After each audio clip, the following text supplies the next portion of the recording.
Hey everyone, so I'm going to discuss rhinestone cup chain to make rhinestone cup chain tiaras. Rhinestone cup chain tiaras are probably one of the easiest tiaras to get started with because this part is done for you, and that's just making a string of shiny. So I'm discussing this with what I actually will be using when I start instructing you guys.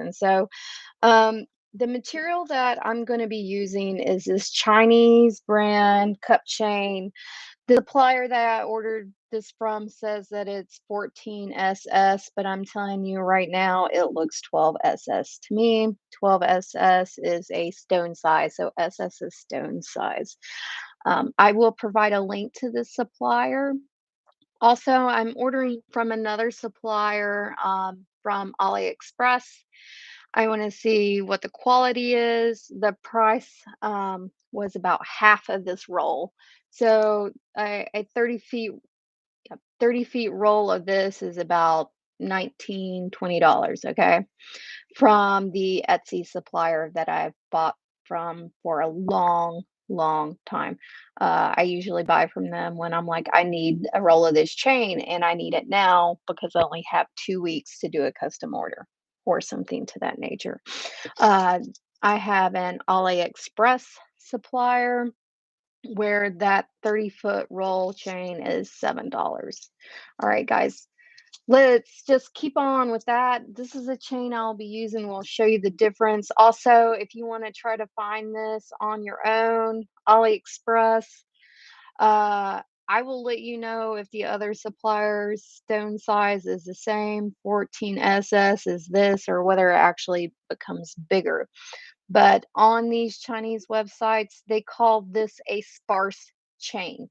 Okay, sparse chain means there's more metal in between each of the stones. Okay, the closed chain is going to look more like this from the manufacturers. This is a much smaller stone size, but the idea is that you have less space in between each stone, and that does not work well for these swirly tiaras. So you're not going to be able to make a tight little guy like that if you get a close chain, as the Chinese manufacturers call it. Um, will not work for this project. So you want to make sure that there's plenty of space. Now, because I mentioned price, I'm going to go into price of other rhinestone products. So this is Swarovski.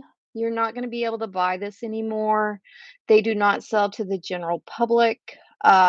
You can do a business to business contract with Swarovski through probably a an authorized distributor.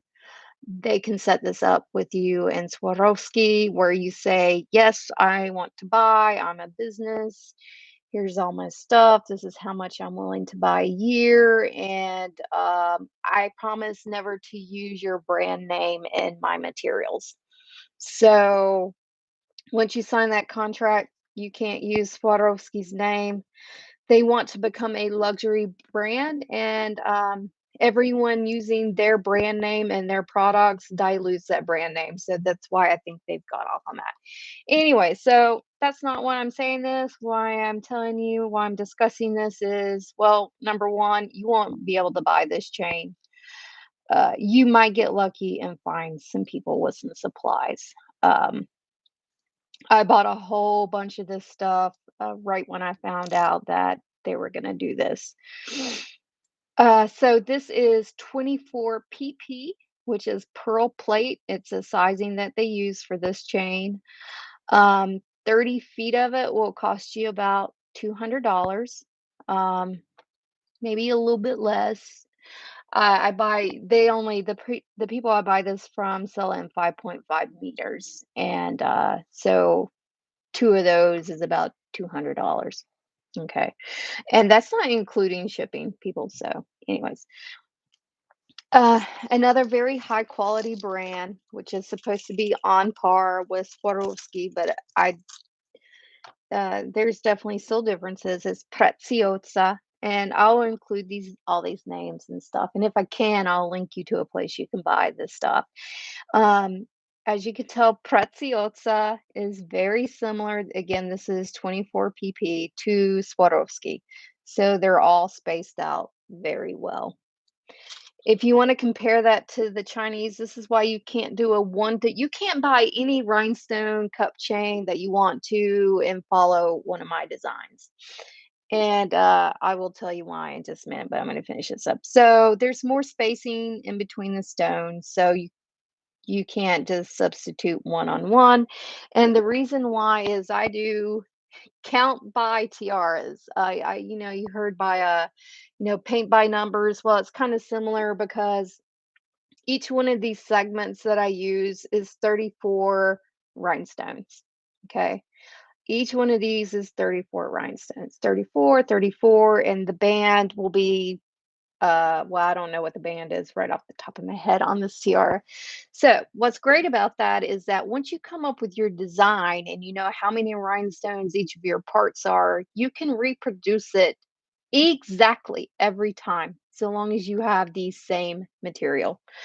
Um, if you wanted to substitute a Preziosa chain for this Chinese chain, there is a way to do that, and I will discuss that later. But for you to follow along and do what I'm doing, you're gonna want some of this chain.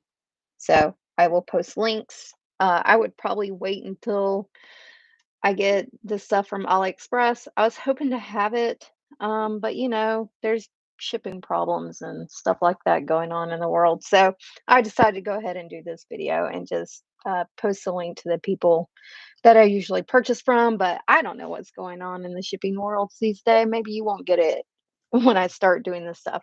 I have a cat trying to join my live feed right now, so I apologize. So, what is important here is to say that this is everyone say hello to Snooky. She wants to be in my lap, so that's what I'm gonna do. Put her in my lap. You really can't get larger than this and do those really tight curls. So you couldn't really get, not unless you want to up the stone size in the middle. So what I mean is this is a 29 or a 30 SS Chaton Monte. If you want to go larger, then you could probably use a larger stone. But for what I'm doing here, we're going to use the 29, 30 SS stone size. And I will discuss the Chaton Montes in a different video. So, bad bummer parts about, so this stone shows up really great on stage. I will post a link to a video where you can see what this chain looks like on stage. So you can see how it shines. It shines great, okay? Even from pretty far away. The thing is this stuff in Swarovski is a lot higher quality. You still get that awesome spark and shine, but you don't get this tendency for it to tarnish pretty fast. And I have a tiara here somewhere. I have numerous tiaras here. This thing is really old, and the problem with this bright light is I just don't know if you're going to be able to see how that is tarnished. And I think you can kind of tell. Let me just move it around a little bit. So it kind of dulls, and that's kind of a bummer.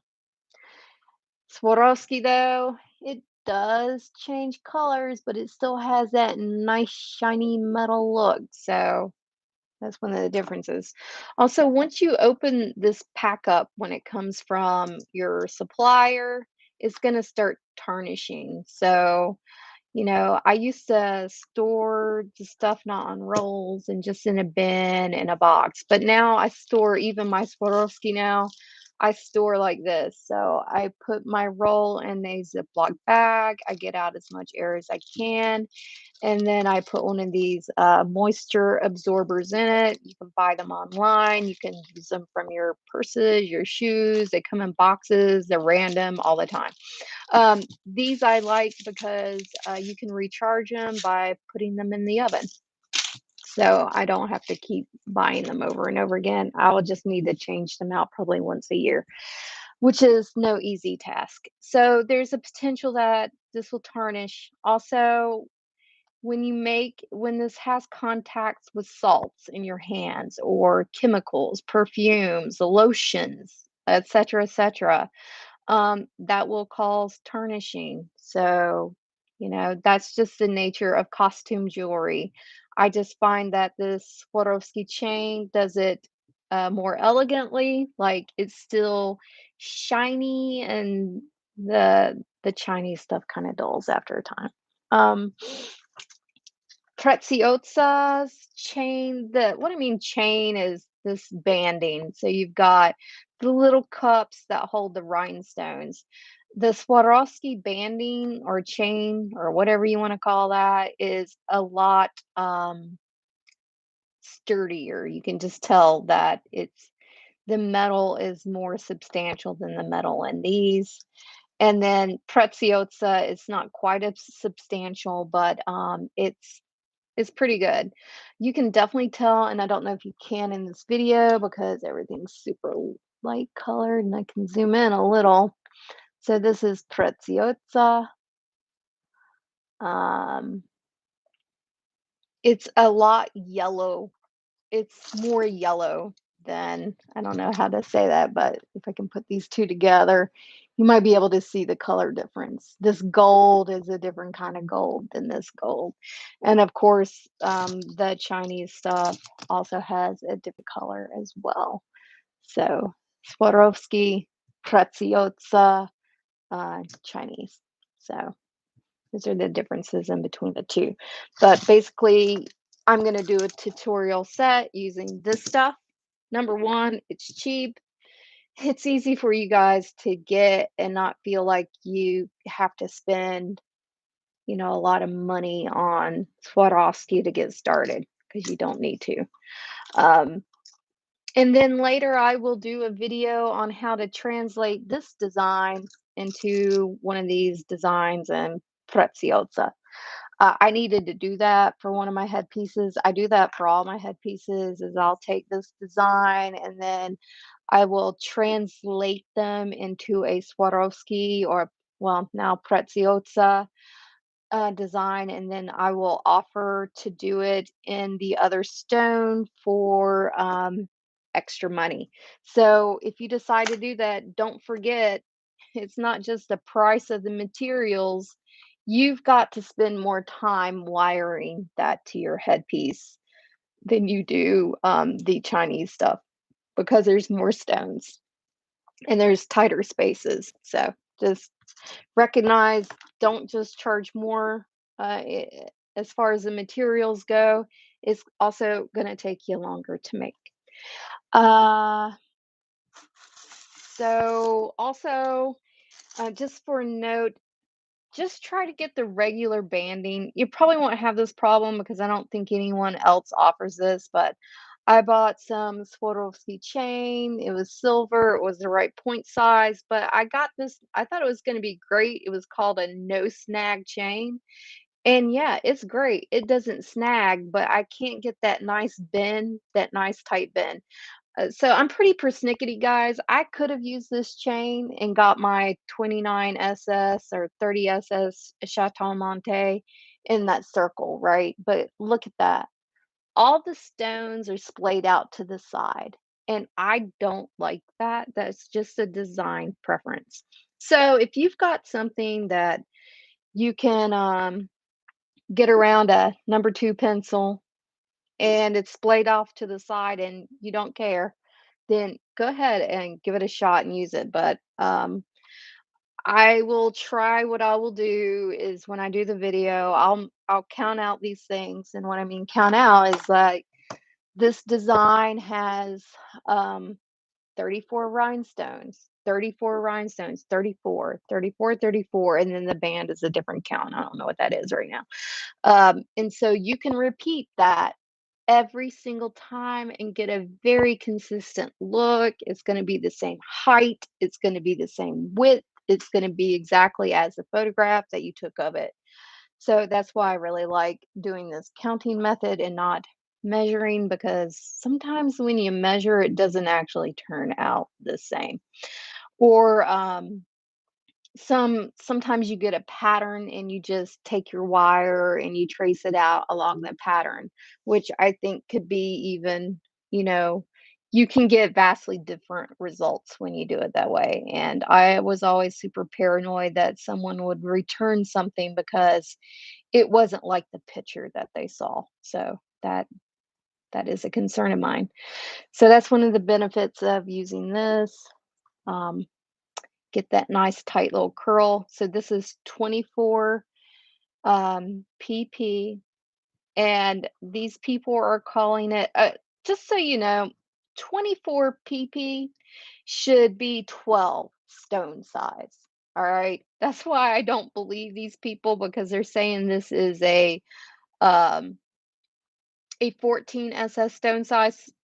That's what I went to see what I bought the last time I purchased this, and I know this is the material that came from that supplier, and they said this is 14 SS. Now, I will say that you can get this chain, the Chinese chain, in a larger rhinestone, and it's gonna have more impact on stage. It's gonna be bigger, it's more surface area to reflect light, so it's definitely going to work. But I think that is all I have on the subject of rhinestone chain. If you have any questions, please put that below the video, or, shoot me a message on Facebook or Instagram. If you would please subscribe and like this video, that would help, spread the word. That's why I'm here, is to help everyone, and, whoever is interested. So that would be great. Also, there's some things that I can't do on YouTube unless I have 1,000 subscribers. Like, I had problems using my GoPro because you have to have 1,000 subscribers to stream from your GoPro to YouTube. So I'm having to do it a different way because I don't have 1,000 subscribers yet. Also, like my Facebook page, my Instagram. I often post things there as well. But thank you for joining me, and have a great weekend.